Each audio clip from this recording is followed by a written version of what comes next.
Oke, Assalamualaikum warahmatullahi wabarakatuh. Hari ini Ibu mau membahas mata pelajaran otomatisasi tata kelola sarana dan prasarana, yaitu di bab 2 ya, yang dimana judulnya penerimaan, penyimpanan, serta penyaluran sarana prasarana perkantoran.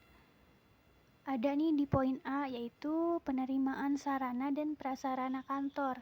Apa sih penerimaan sarana prasarana? Jadi, sebuah kegiatan yang menerima fisik barang dari pabrik atau distributor yang disesuaikan dengan dokumen pemesanan dan pengiriman serta dalam kondisi sesuai dengan persyaratan penanganan barangnya. Nah, jadi di penerimaan sarana prasarana kantor ini ada aktivitas atau kegiatan sarana prasarana kantor yang ada 3 hal penting, gak bisa dipisahkan di antara satu dengan yang lainnya. Yang pertama nih, A. Fisik sarana dan prasarana yang diterima. Maksudnya yaitu bisa dilihat atau diraba ataupun dilihat langsung oleh indera manusia, jadi berbentuk wujud gitu. Ini ada 5 hal yang perlu diperhatikan dalam penerimaan barang. Jadi nggak asal terima aja ya. Yang pertama, prinsip penerimaan barang adalah menerima fisik barang secara langsung, bukan hanya dokumennya saja. Kemudian secara fisik, barang dapat dilihat atau diraba atau dirasakan ya. Lalu pengecekan acak atau keseluruhan kondisi isi kemasan. Jadi dicekin tuh satu-satu si barangnya teh secara random ya. Kemudian ada kuantitas barang yang sudah sesuai dengan kondisi isi pesanan. Sama ada tanggal kadaluarsa barang atau nomor batch. Jadi si produknya itu kan mungkin kalau untuk dari makanan kan itu ada tanggal kadaluarsa. Atau yang non makanan juga ada batas pemakaiannya. Jadi kalau yang non makanan itu memang tidak kadaluarsa, tetapi mungkin kualitas si barang itu tidak seperti semula lagi. Jadi ada jangka waktunya lah, nggak cuma makanan aja ya.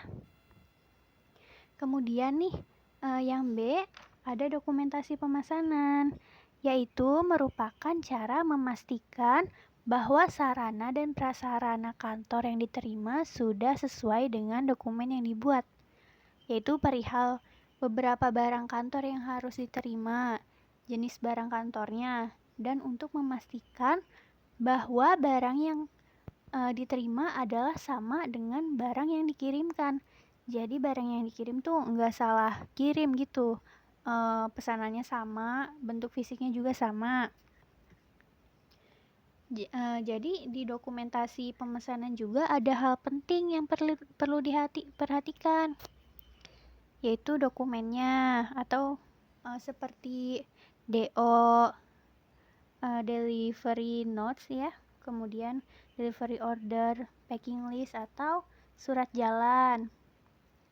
Yang kedua, ada dokumen pemesanan atau pure cash order. Jadi sebelum si barangnya nyampe itu kan ada dokumen pemesanan ya, pure cash order. Jadi begitu memesan muncullah PO-nya. Kemudian yang ketiga ada dokumen pendamping. Jadi dokumen yang berbentuk secara fisik, jadi begitu barang sampai itu bisa dicocokkan antara dokumen pendamping dengan barang yang sudah sampai, seperti itu. Dan yang C, cara penanganan sarana prasarana. Ada 3 nih. Yang pertama, pakailah peralatan yang sesuai dengan barang. Pahami aturan keselamatan dalam menggunakan barang. Tangani barang sesuai dengan siklus pemakaiannya. Jadi ada SOP-nya, nggak sembarang menangani barang, nggak asal-asal. Karena semua barang itu cara penanganannya berbeda. Baik itu yang barang benda ya, ataupun yang makanan. Itu cara penanganannya beda. Yang kedua nih, ada bagian penting dalam penerimaan sarana prasarana, yaitu ada memasukkan barang ke tempat penyimpanan, bukti tanda barang diterima untuk penagihan, cek bukti pemesanan dengan fisik barang, kemudian bukti pemesanan dari gudang, cek expire date-nya. Jadi misalnya kita menerima barang tuh nggak asal terima aja, jadi harus dicek dulu, bener nggak nih barangnya, bener nggak nih pesanannya, kayak gitu. Dan yang ketiga nih, ada proses penerimaan sarana prasarana. Jadi yang pertama, satuan kerja penerimaan barang membentuk panitia penerima atau pemeriksa barang. Jadi nggak cuma satu orang, kalau misalnya untuk perusahaan besar kan nggak mungkin ya, penerima itu satu orang, pasti mereka berbentuk tim. Nah, jika barang tiba, panitia segera melakukan penerimaan dan pemeriksaan barang. Begitu sampai si barangnya itu dicek sama panitia atau timnya. Kemudian panitia membuat berita acara pemeriksaan. Jika volume barang terlalu banyak sehingga tidak cukup ditulis di berita acara, maka dapat dituliskan pada lampiran. Jadi kalau misalnya nggak muat tuh di berita acara, boleh ditulis di lampiran lain. Yang keempat, ada dokumen administrasi penerimaan sarana dan prasarana. Yang pertama, ada bukti penerimaan barang. Yang B, laporan penerimaan barang. Kemudian, bukti penerimaan barang yaitu bukti bahwa pesanan kantor sudah diterima. Jadi kalau udah diterima juga harus ada buktinya juga. Kemudian kalau laporan penerimaan barang ini sebuah dokumen yang berisi informasi tentang rincian barang yang diterima.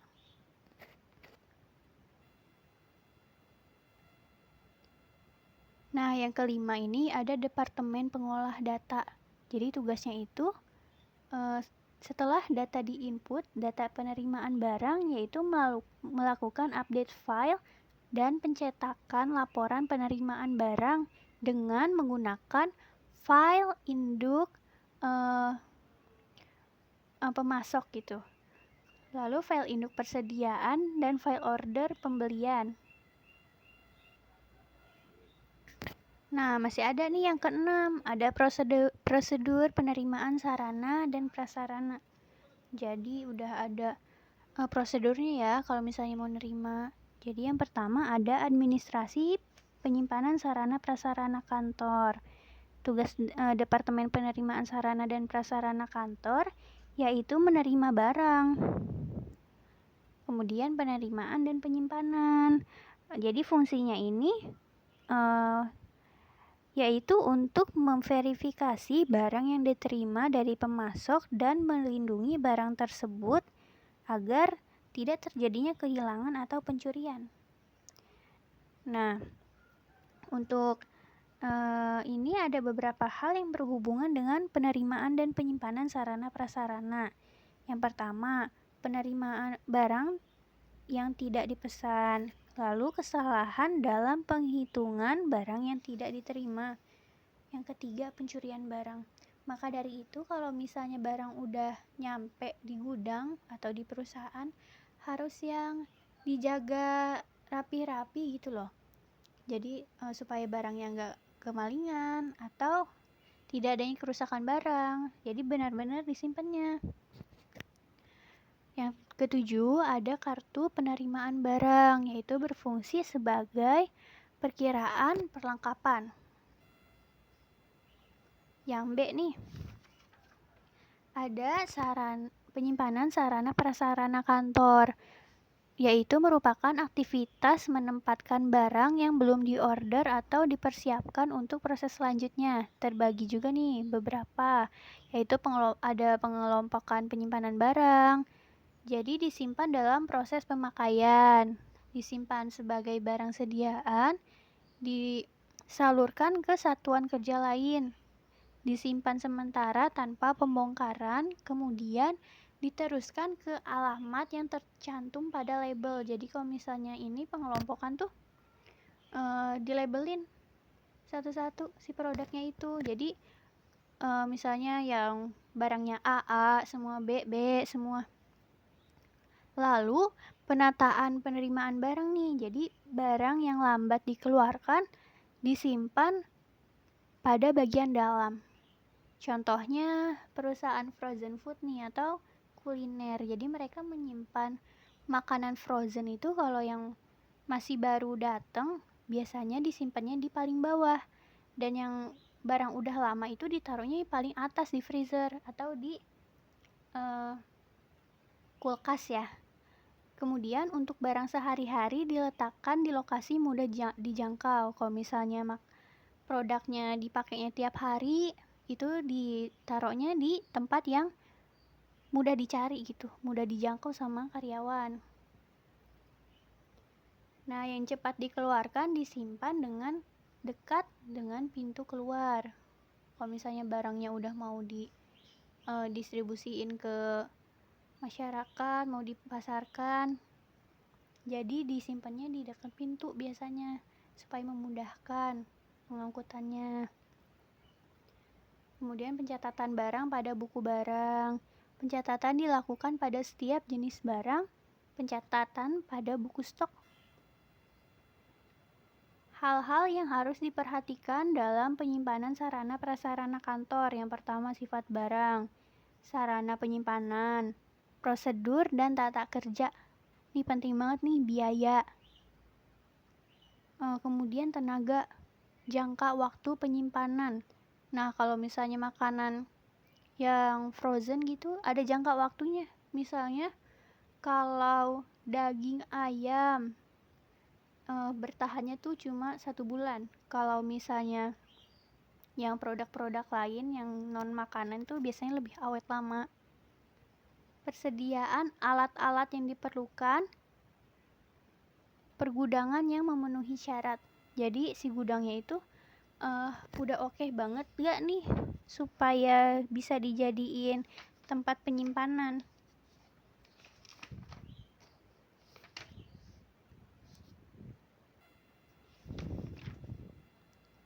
Lalu ada tata cara penyimpanan sarana prasarana kantor. Disimpan di tempat yang memadai. Kemudian disimpan berdasarkan klasifikasi, berdasarkan jenis dan bentuknya ya. Misalnya kalau barang A ya disimpannya di tempat A. Barang B simpannya di tempat B. Jangan yang barang A dicampur dengan barang yang B. Kemudian dalam keadaan bersih. Tempatnya itu harus steril, apalagi kalau makanan. Ruangannya juga ventilasinya harus cukup. Kemudian yang penting untuk bagian gudang nih harus mencatat barangnya. Kemudian bisa disimpan rapihnya dengan kode. Juga untuk menghindari adanya pencurian, maka si ruangannya itu harus dikunci dengan rapat. Yang C, penyaluran sarana prasarana kantor, yaitu aktivitas atau pengiriman pada beberapa orang atau ke beberapa tempat. Yaitu terdapat beberapa hal yang harus diperhatikan pada penyaluran sarana prasarana. Yang A, ketepatan barang yang disampaikan, sasaran penyimpanannya, kondisi barang yang disalurkan. Kemudian yang kedua, ada sistem dan asas pendistribusian. Yang A-nya ada sistem penyaluran atau distribusi sarana prasarana, yaitu mencatat kebutuhan, contohnya seperti ATK, mesin, perabot, mengambil barang yang dibutuhkan di gudang, membagi barang pada tiap bagian kantor. Ada juga jenis sistem pendistribusian atau penyaluran.